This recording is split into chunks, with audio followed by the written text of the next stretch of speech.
In a kingdom far away, a wise king sought to teach his people a valuable lesson about life's challenges. He devised a clever plan to test their initiative and reveal true character. One day, the king and his guards placed a massive boulder directly in the main road. Hidden nearby, the king watched, eager to see how his subjects would react to this unexpected obstacle. Soon, wealthy merchants arrived, complaining loudly about the inconvenience. They simply walked around it. Even courtiers passed by, pointing fingers and blaming the palace for the obstruction.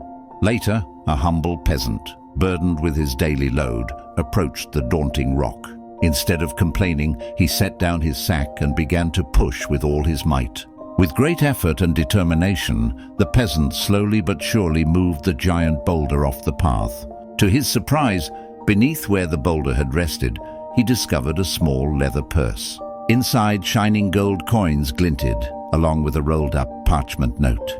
The note read, "This is the reward for the person who moves the boulder away."